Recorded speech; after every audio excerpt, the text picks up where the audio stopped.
Namibia, the land of strong impressions. A land in which nature demands every ounce of tenacity and endurance from its inhabitants.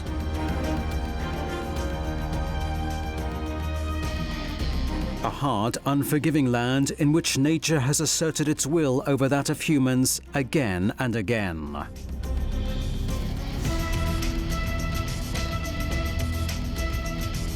Namibia, part of the magical supercontinent of Gondwana, a land of biblical beauty.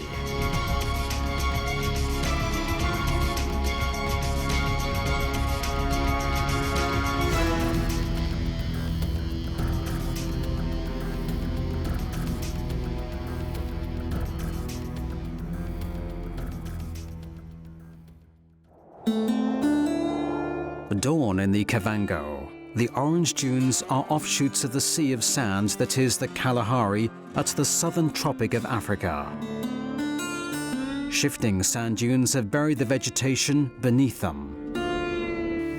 However, one of the most beautiful game reserves of the Dark Continent is very close by, the Kardum National Park.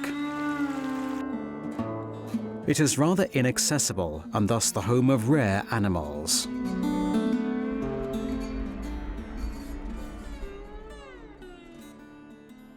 The park lies in the northeast of Namibia, near the Caprivi Strip, and has an area of 4,000 square kilometers.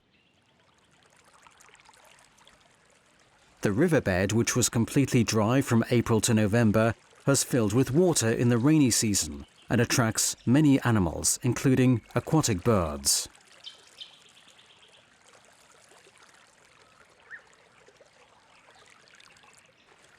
A crocodile dozes in the sun on the riverbank. It warms itself until it grows too hot. It can discharge body heat into the air through its open jaws.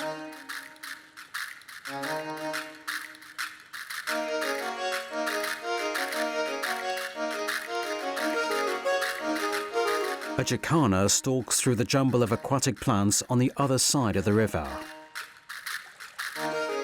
The crocodile is suddenly wide awake.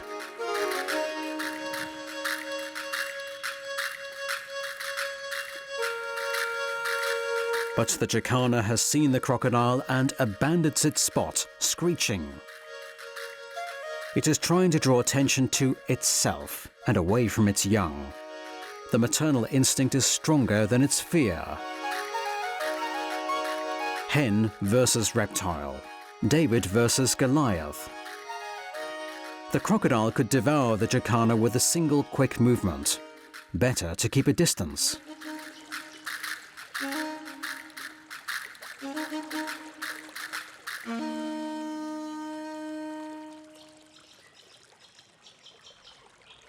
The jacanas are saved for now.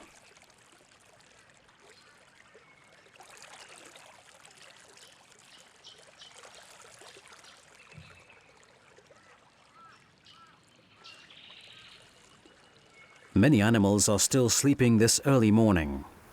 Quiet prevails in the Kardum National Park. Only a pair of leopard tortoises is already on the move. The pair of swallows feels undisturbed and safe.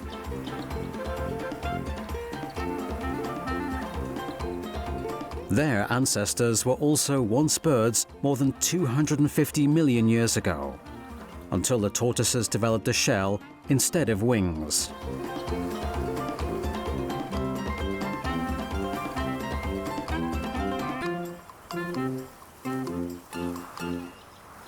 More than 320 species of birds live in Kardum National Park.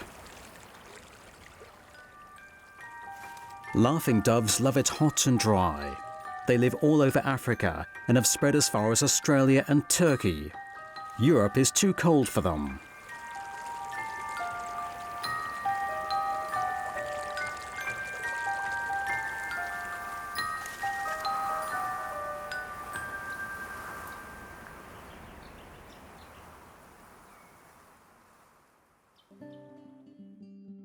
The path leads over the Etosha Pan to the Skeleton Coast and to the Waterberg, a striking plateau to the north of Windhoek.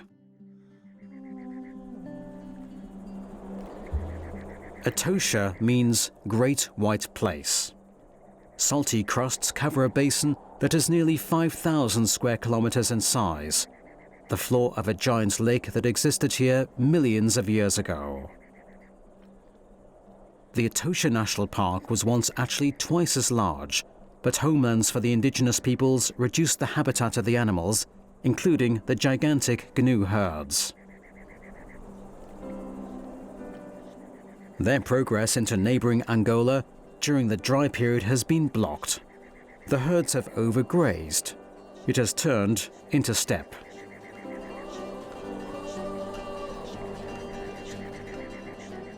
Two bulls are fighting for leadership of the herd.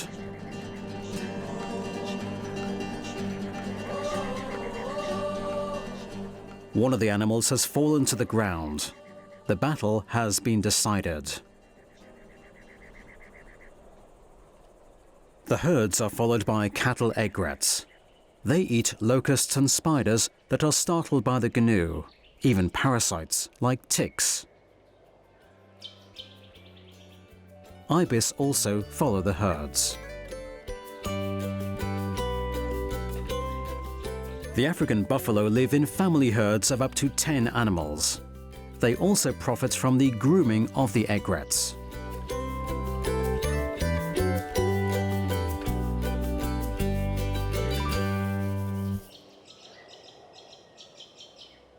A group of Makalani palms has shot up around a waterhole.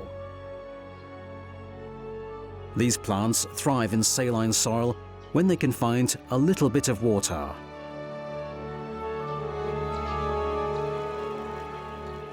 A giraffe has found the waterhole and wants to quench its thirst, but that isn't so easy. Good thing that giraffes have especially long tongues.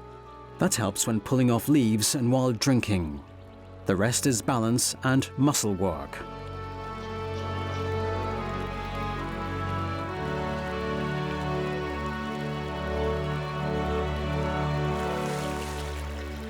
An elephant enjoys the cooling effect and splashes so loud that the little steenbok looks up startled.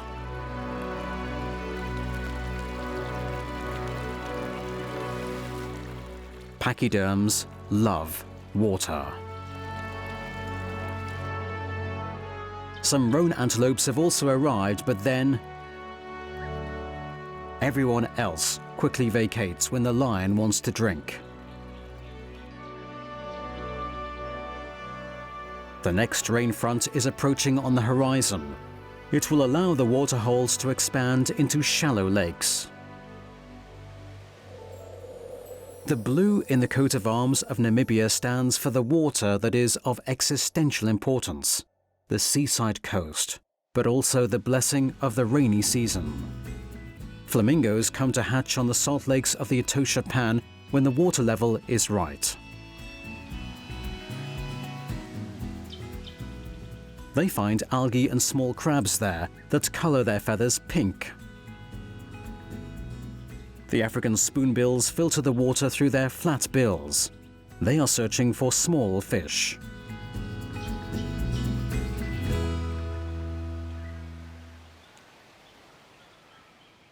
A pair of martial eagles has perched on an isolated tree. These birds are extremely solitary, but nobody is spared bad neighbors. The drongos want the tree for themselves and their nest. They also fearlessly attack larger predatory birds when something doesn't suit them.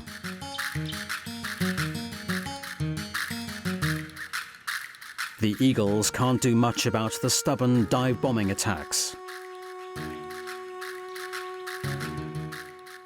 And the drongos don't give up until the harassed predatory birds have abandoned the tree.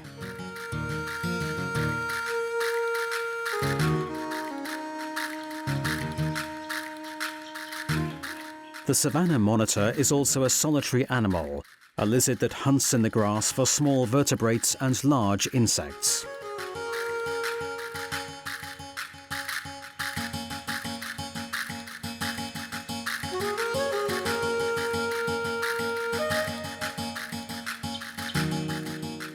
Monitors like to hide from their enemies in termite hills.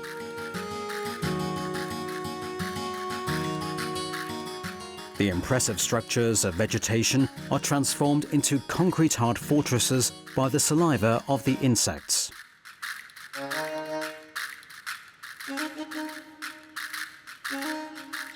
The meter-high hills are refuges for many animals.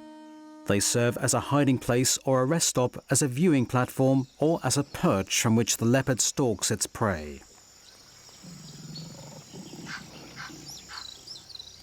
Cheetahs also use the termite structures. The expelled martial eagle is searching from here for new accommodations. There is life in the savannah wherever the springboks are.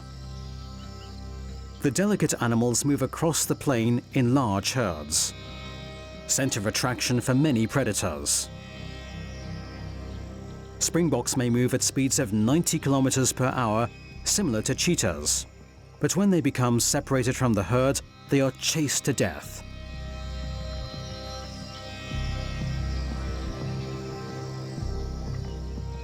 Hartebeest also fall victim.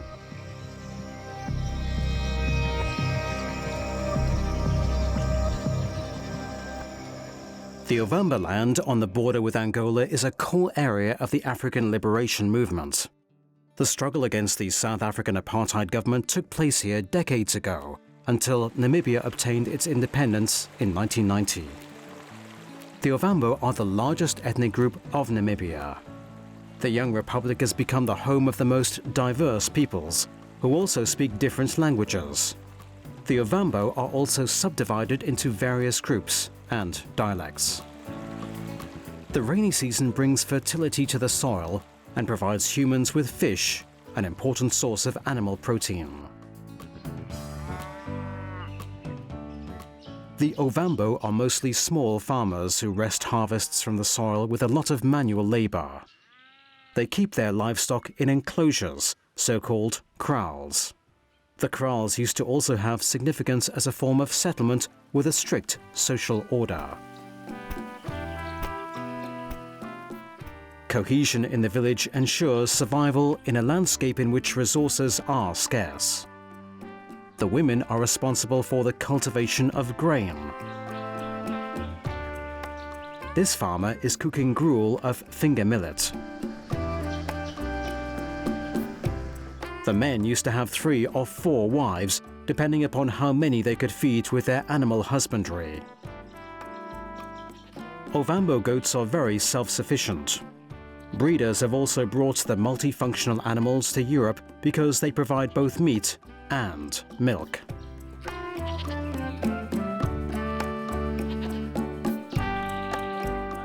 Long lines form at the watering place every day. It is especially the women and children who dispense the water into large plastic canisters and transport these to their huts. The well is a meeting place for the men. Business is done here and children are married. The family group plays an important role in Namibia. It is one of the most important achievements of the Republic that the enmity of the clans has been overcome. The rays of the sun in the Namibian coat of arms represent the various ethnic groups of the country. The hartebeest bulls dissolve their bachelor groups and begin to fight with one another when they are around 4 years old.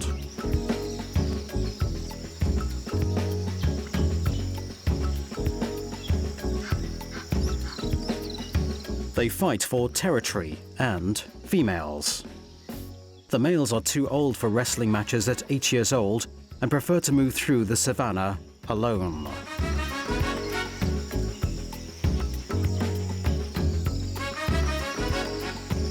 The kudu bulls live in bachelor groups and only approach the females to mate.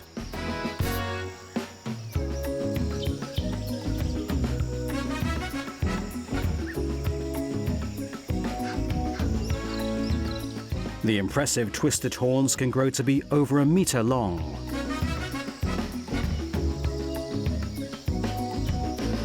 Rietfontein in Etosha National Park provides fresh water straight from the spring and is therefore visited by very many animals.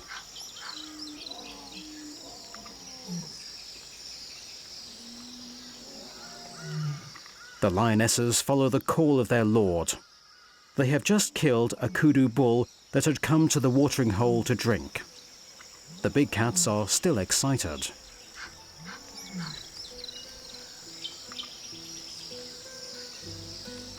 The lion takes the best parts for himself. Its lionesses have nothing to eat until it is finished. They must wait.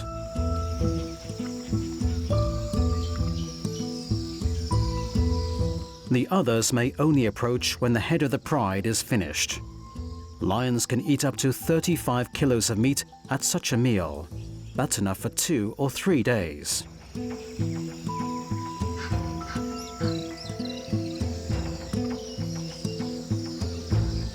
The rest is dealt with by the trash removal of the savannah.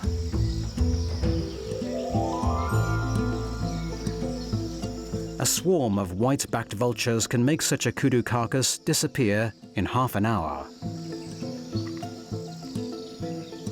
The vultures observe other scavengers from the air to find their prey. There is enough for all. Lappet-faced and Rüppell's vultures gather round the remains of a zebra. A black-backed jackal has come between them. Jackals are opportunists who eat anything they can find.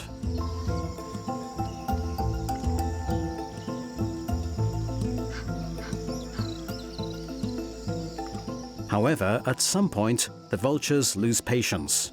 Now it's time to retreat.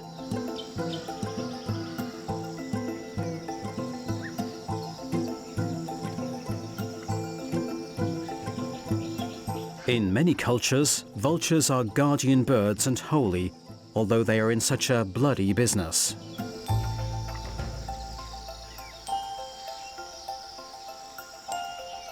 The vulture cleans its feathers after the meal. The African bullfrogs come to mate when Fisher's Pan in Etosha National Park fills with water. The bulky males fight to determine who will impregnate the females. They are over 20 centimeters long and can weigh up to 1.4 kilograms.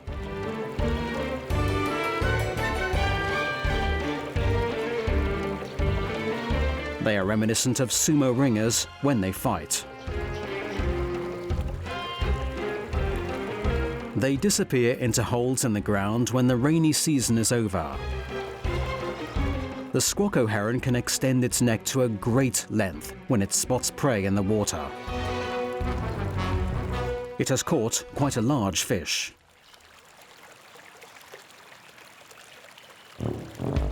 The marabou stork eats that which is left behind by others. But the squacco heron gulps down the fish in one piece.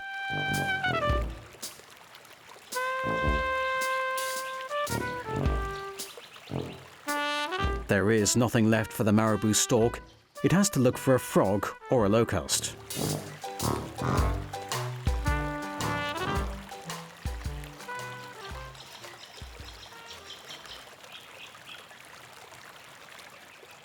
Many animals make their way to the watering hole of Okakuyo when the heat of the day has passed.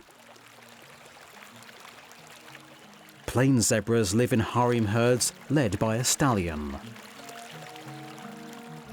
The black rhinoceros is awoken by the tumult.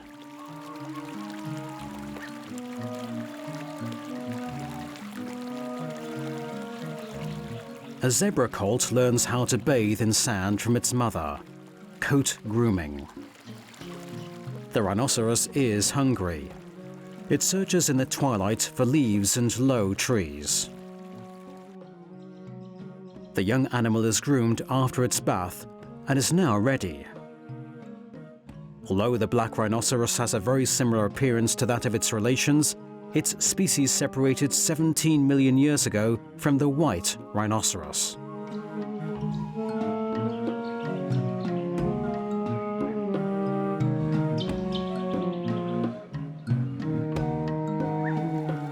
More and more animals gather at the watering hole in the evening light. The savannah only comes to life now after sundown.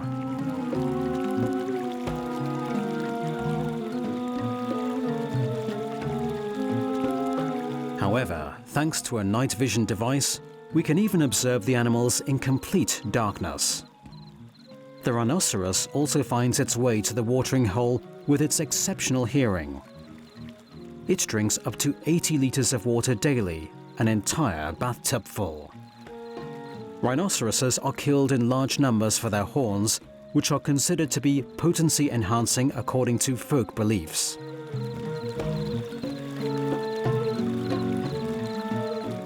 The national parks of Namibia are the last place of refuge for the black rhinoceros, which have been exterminated almost everywhere. Strict protective measures allow stocks to slowly recover here again.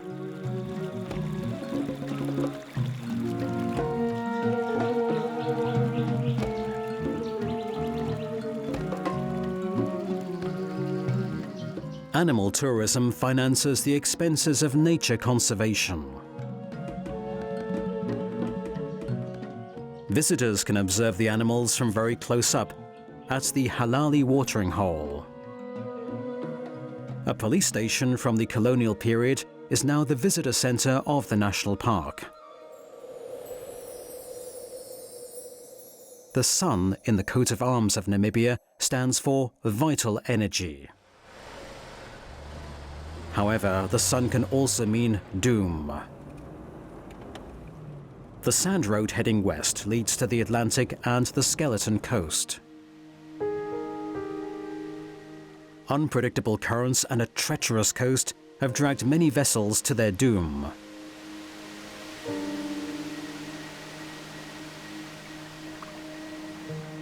They were just on the ocean, and now they are suddenly in the middle of a desert.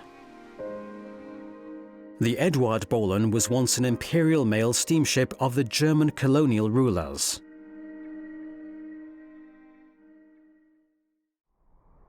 The Namib Desert stretches along the coast, and animals live here whose existence was considered myth until recently. The desert elephants.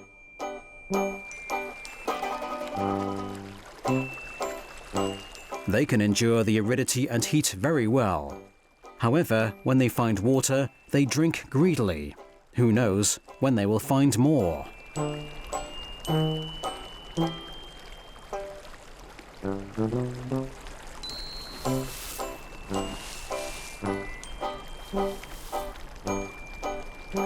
Desert elephants have longer legs and broader feet. This means that they can travel many kilometers on the sandy ground, searching for food and water.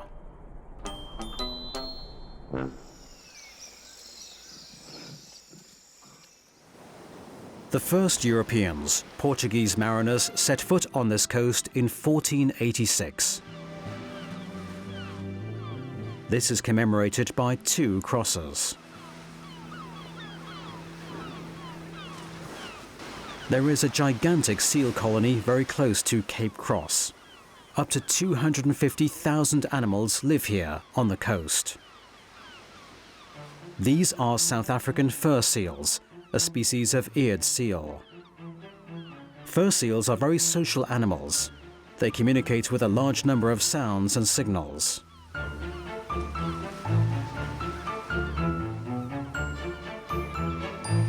When there is a dispute, the disturbers of the peace are driven off before serious conflicts can arise.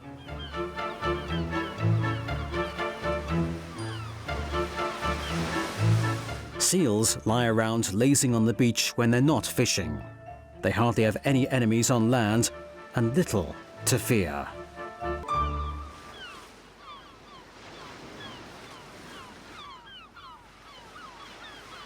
Sanderlings, small wading birds, keep them company. A jackal is watching them.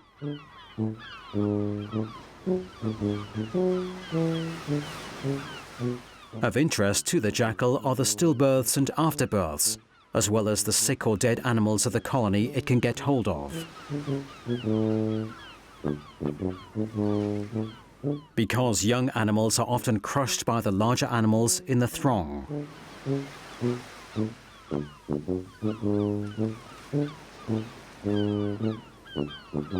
For example, when they go fishing together in the ocean.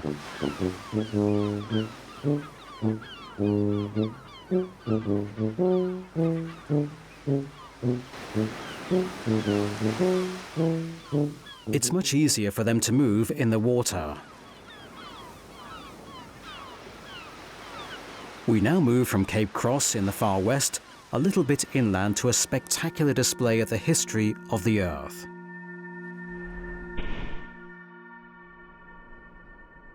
"200 million years ago, this plain was settled by much larger animals. Dinosaurs. The climate was already very hot and dry then, so that they also gathered around the few watering holes, for example, to the northeast of Cape Cross in the middle of Namibia. This is why footprints from this period have survived, footprints of carnivorous, gigantic dinosaurs. The paths of two of these prehistoric animals crossed here, an extremely rare finding and a national monument of Namibia.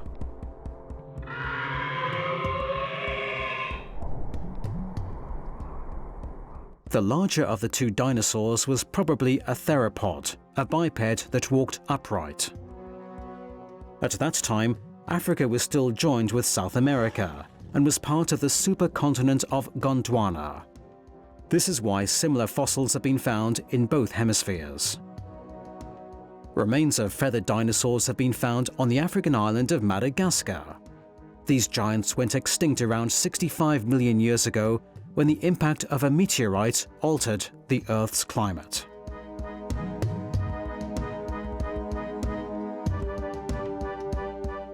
Only small species could survive.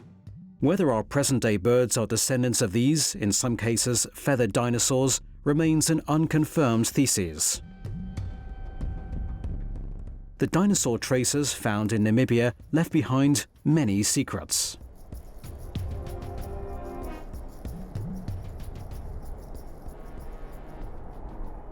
The Waterberg, a striking mesa, is found to the north of Windhoek, the capital city of Namibia.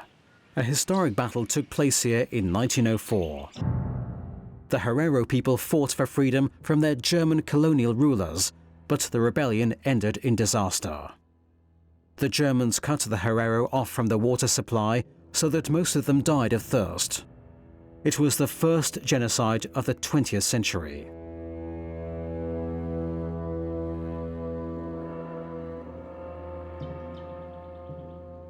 The Waterberg National Park was set up around the mesa, which is also home to evidence of this dramatic piece of history.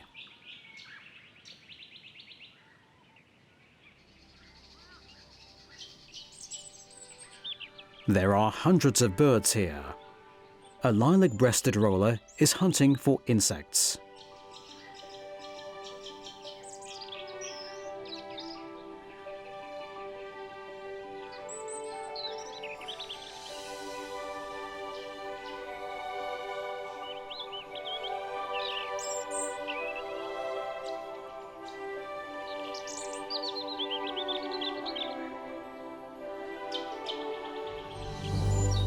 In the morning, the journey continues from the Waterberg westward to the Spitzkoppe.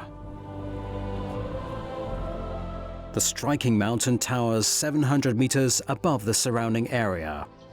It is nearly 2,000 meters high. It originates from subterranean magma, which pushed up rock but didn't rupture the Earth's crust. Wind and weather have carved an arch into the rock. The depths of the rock conceal topaz, rose quartz and tourmaline. This animal is a small antelope, hardly larger than an hare. It's called dik-dik. Almost everything is the enemy of these mammals: predators, eagles, baboons, jackals, snakes, and humans who eat their meat and use their fur. However, they are extremely alert and very fast, so that the jackal doesn't even bother trying. The granite rock is more than 700 million years old. The bizarre formations are a challenge for climbers, but the rock is blazing hot during the day.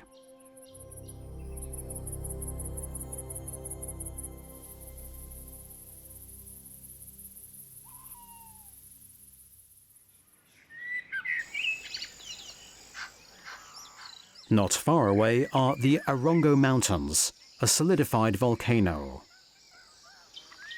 A troop of baboons lives here. This one is keeping watch.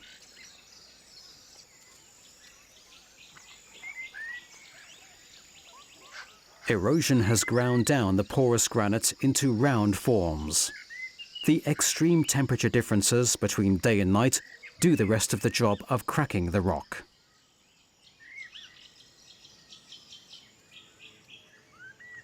The predecessors of this donkey were imported by white settlers as beasts of burden. Today they live wild in the bush.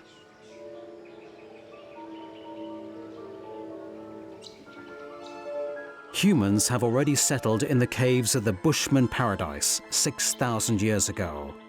They left legendary rock drawings behind. The most recent are 2,000 years old.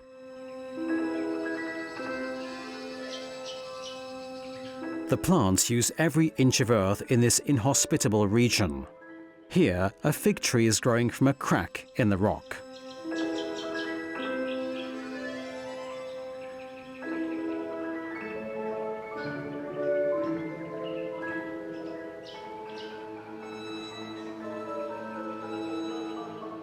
Delicate flowers cower in a cleft.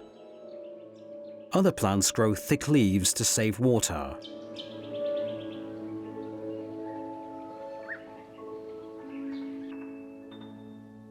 From Spitzkoppe and the guest house Amoebe, the journey continues to the port city of Swakopmund. Historical colour photos from 1908 show the settlement at the mouth of the Swakop shortly after its founding by the German colonial rulers. It became its most important port for soldiers and civilians. Even today, Swakopmund, which was already placed under South African administration in 1909, seems very European. It is popular in independent Namibia as a seaside resort.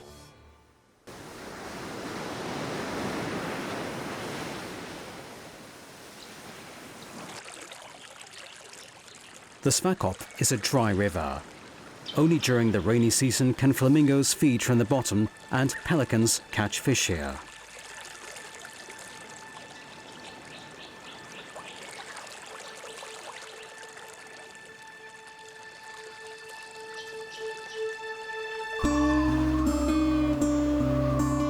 The hinterland of the city is a barren plain that has become known as the Moon Landscape. The rainy seasons of millions of years have dug deep tracks into the soft rock. The only sign of life is an unusual plant that only grows here, Welwitschia mirabilis. They have their name from the Austrian botanist Friedrich Welwitsch, who discovered them in 1859 and brought them to the botanical gardens of Schönbrunn.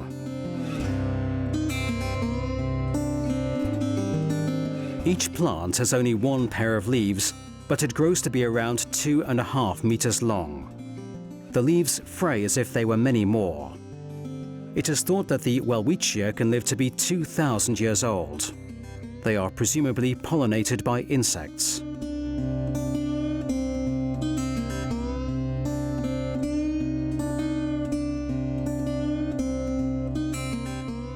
Friedrich Welwitsch already prepared plants in Maria Saal, where he was born. He studied medicine. Then he became the director of the botanical gardens in Lisbon, and thus found his way to the Portuguese colony of Angola and traveled through Africa.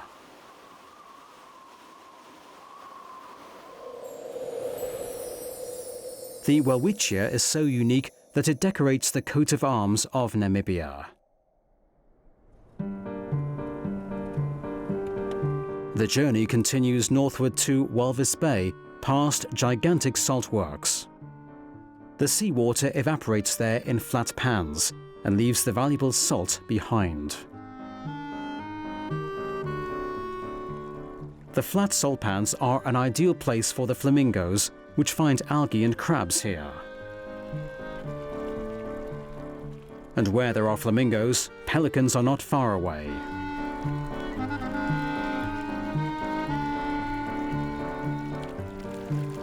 Pelicans primarily eat fish, thousands of tons each year.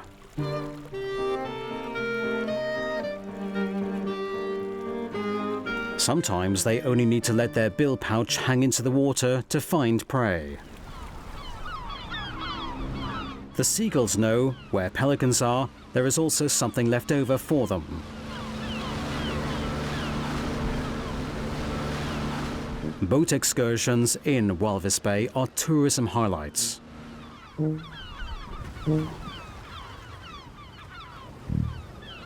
Is that a shark following the boat?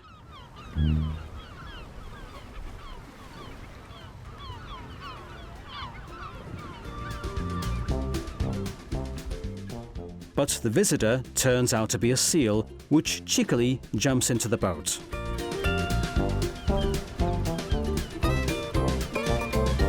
It is given a fish as a reward for its courage.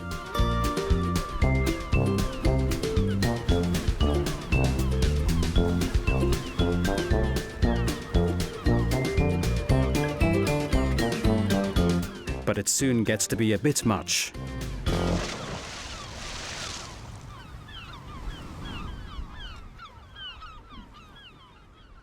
At the eastern edge of the Namib Desert are the Naukluft Mountains, part of the Great Escarpment where the supercontinent Gondwana broke apart.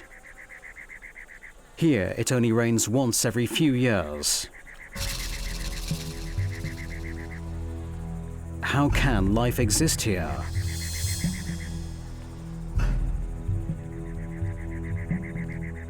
But something is moving between the rocks.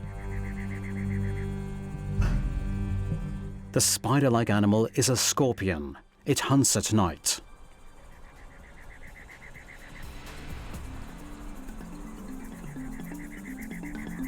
The tactile organs on its underside, so-called combs, probe the ground. Its sensory organs pick up on even the least vibrations of its surroundings. Scorpions have very poor vision despite having 8 eyes. And then there is the poison sting with which it paralyzes its prey.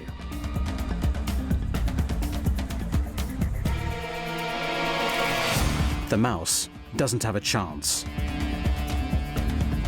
The nippers are only for holding the prey. It kills with its sting. It injects a powerful neurotoxin.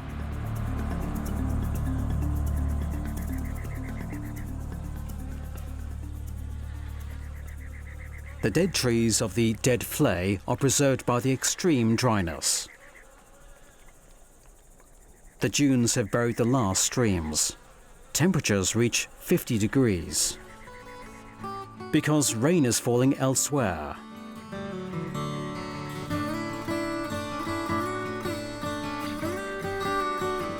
Just how fantastic the landscape is in its wild beauty first really becomes clear from an aeroplane.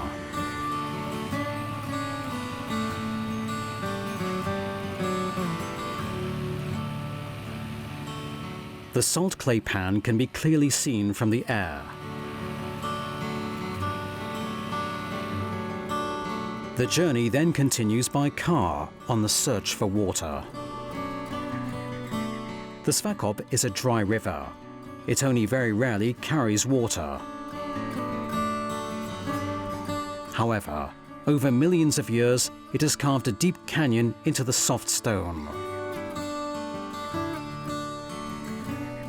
The clay soil is transformed by the sun into a natural terracotta mosaic.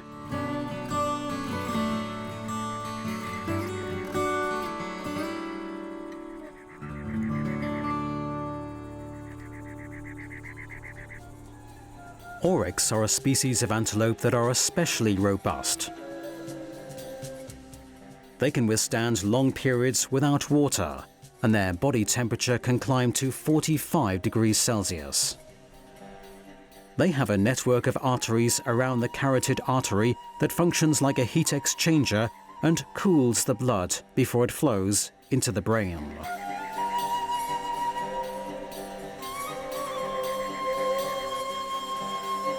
If the animals don't need to move quickly, for example, to flee, then they are protected by this mechanism. Both sexes, bulls and cows, bear the long horns with which they can also drive off big cats under certain circumstances. The struggle for the females is also fought out this way.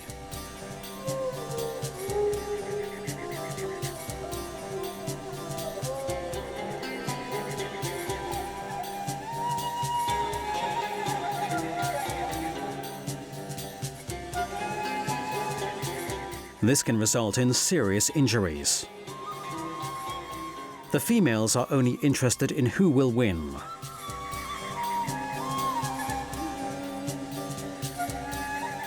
Elegant, proud, and courageous, Namibians have chosen this strong animal as a symbol of their independence.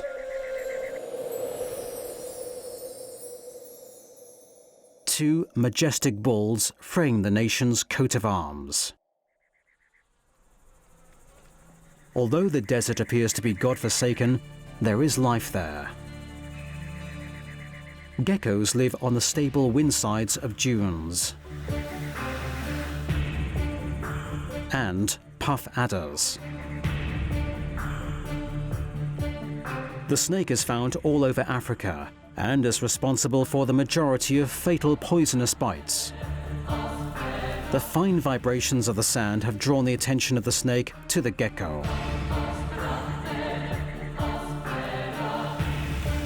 The small hole is no obstacle for the adder.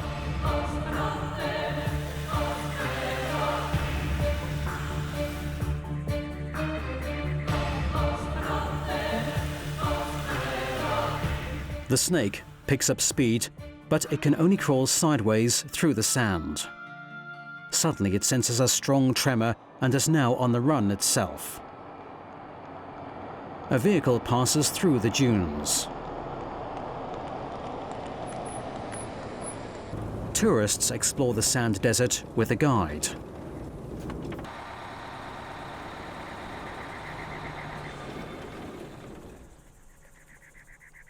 Guide Tommy has found a skink, a small lizard that is thinner than his finger. He explains how skinks orient themselves in the desert. They smell with their tongues.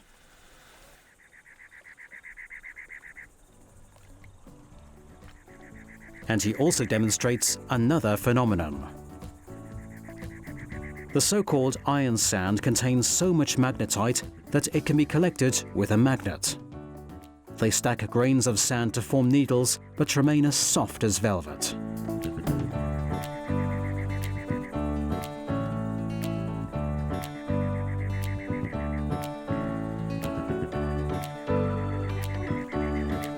A chameleon waits for its opportunity between a pair of succulents. Only its eyes move in different directions. The chameleon shoots at its prey with its slingshot tongue, but that doesn't always work. The beetle is only finally brought down the second time. The sticky tongue torpedoes its victim in a 1/16th of a second. Chameleons are actually tree dwellers, but this species has adapted to the desert and the bush.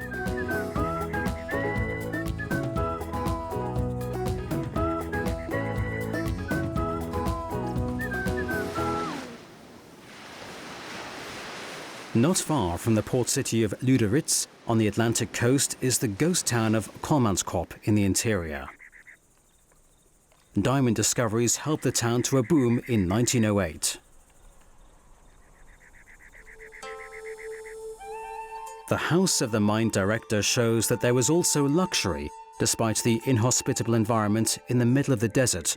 For example, a power station.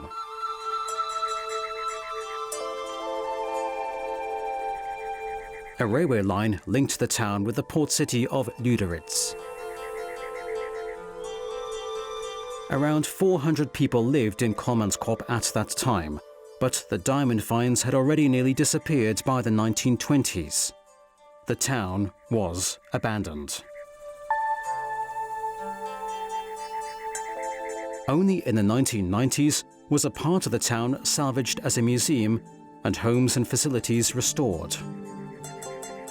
These rooms provide a view of an unloved piece of history, German colonial rule in Africa.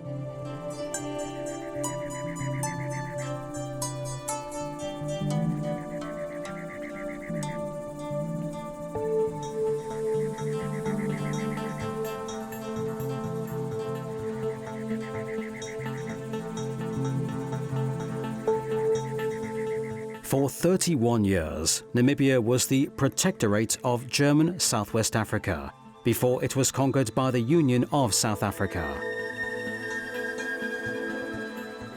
Due to the greed for gold and diamonds, the indigenous population was denied its rights for more than a century. Far down in the south of Namibia is a gigantic trench, the Fish River Canyon. Shifts of the earth plates, ice ages and erosions created this sublime landscape millions of years ago.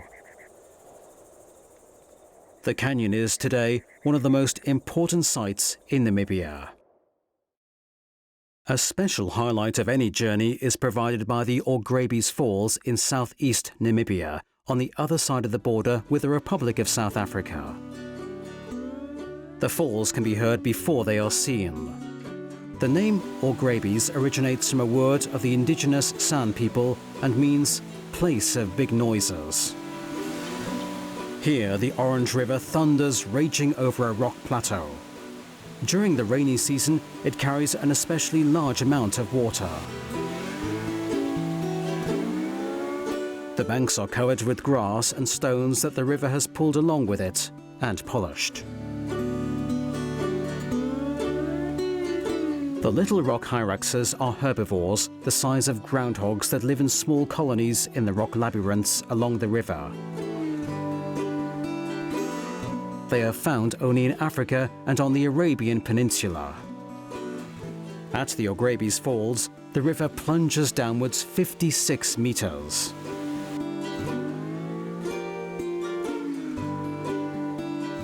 Hundreds of flat lizards lie in wait for the flies drawn by the water cascades.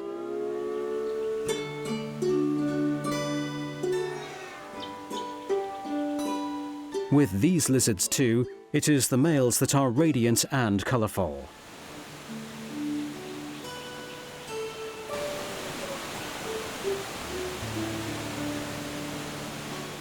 The spray from the masses of water covers the valley with moisture.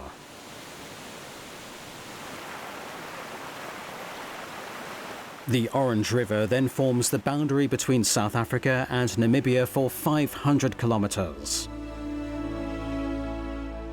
Water and rock, plateaus and deep canyons, and a past extending back to the supercontinent of Gondwana. Namibia is a fascinating land with extraordinary flora and fauna.